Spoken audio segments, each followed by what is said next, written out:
Hi, Jim Stewart again. Violent wrenching of topic away from 1877. We're suddenly vaulting our way forward to 1893 to 1898. How do we do these things?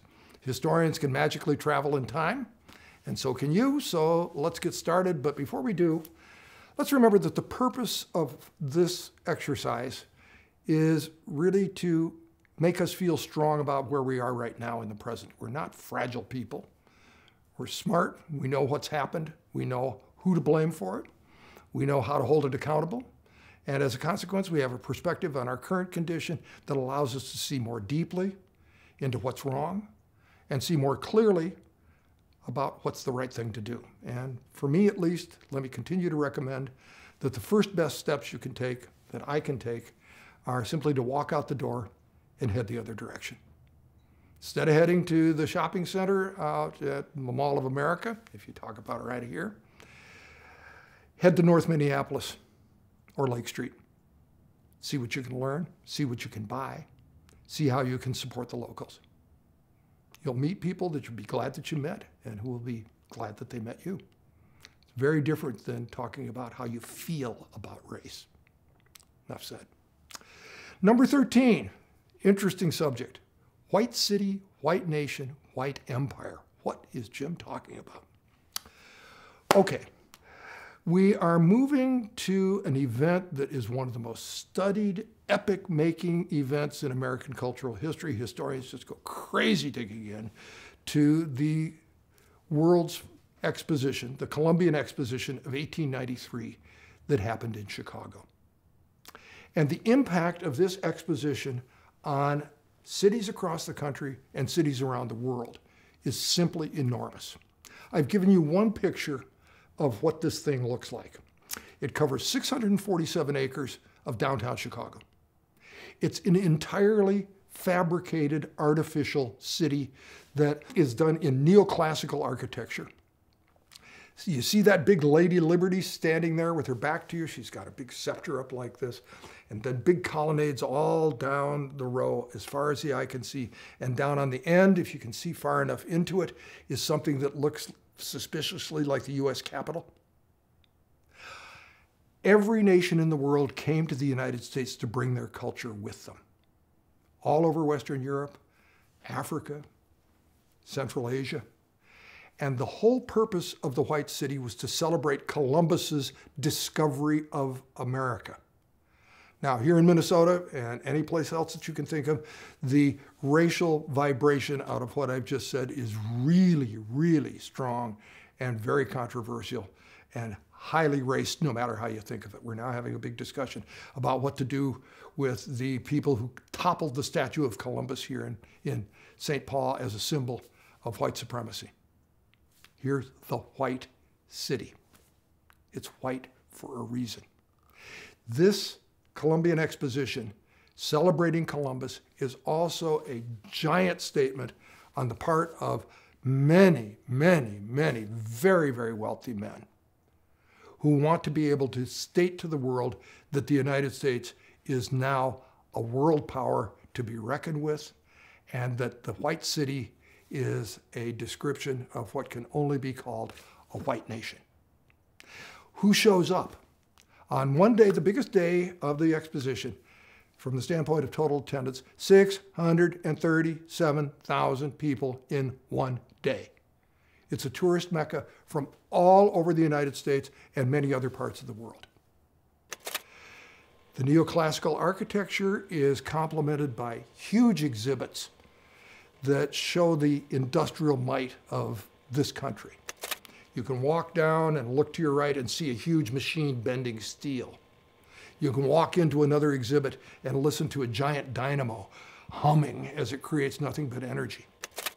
The industrial might of the United States, those same guys who were building the railroads before, it's that money, that power, that wealth, the right-of-ways that occupied for the railroads out in the West, the same amount of space that takes up New England. All of this is created by this period of time a web of commerce, trade, global connection, a lot of it involving cotton and sugar, that really has created for the United States this sense of an imperial mission completed. The White City, the exposition itself, is a huge expression in Chicago of a radiating dominance that goes across the continent, and then in the Spanish-American War, leaps into the Caribbean, leaps across the ocean into the Pacific to the Philippines, leaps across the ocean again to the Western Pacific to give you Hawaii. And suddenly, you have a white empire governing the Little Brown Brothers. The other important part about the Chicago Exposition is the fact that it becomes the central imprint for urban planning in the United States.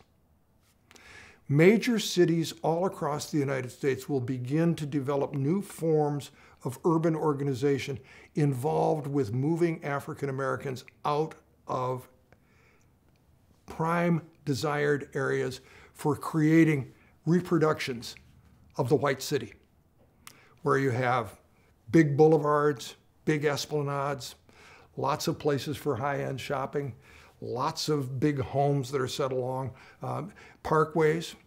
It's called the City Beautiful movement, and it's designed to make urban living feel rural, classical, neat, tailored, all that, in cities that are otherwise dominated by immigrants. Not by black people yet, but by immigrants. Black people come a little bit later, and they get displaced as well. So we understand the White City to be not only a great event in American cultural history and an expression of imperial power, but we understand it as a way that a white America puts its footprint abroad on the places that it wishes to occupy, all full of little brown brothers and sisters. At the same time, there's a big role for African Americans in the exposition, not the role that they would prefer to play. You're now looking at another slide. The white city, the white nation, the white empire, and the black outcasts. This cartoon has at the front of it an African guy who could be African American, but he could be just from any place in Africa, selling watermelon. Go around and look at the vanishing point in the back of the cartoon, and it goes on to infinity.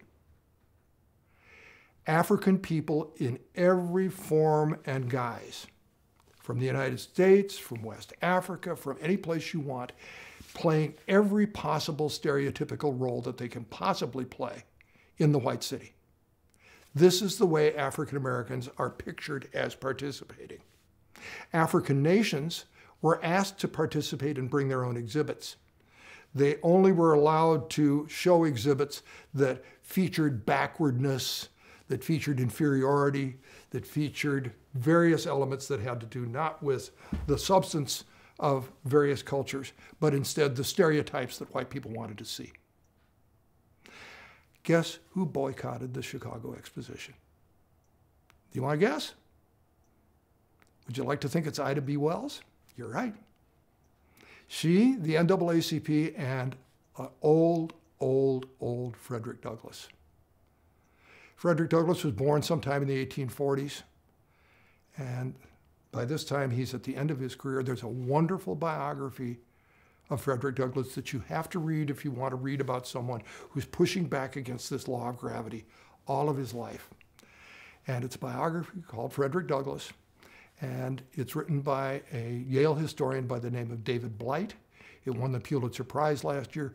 Go get it, go read it. It's a wonderful antidote to the law of gravity, because underneath this stereotype picture is a tremendous amount of talking back. And if you want to find yourself in this picture, someplace talking back, you're going to have to be outside the frame, boycotting.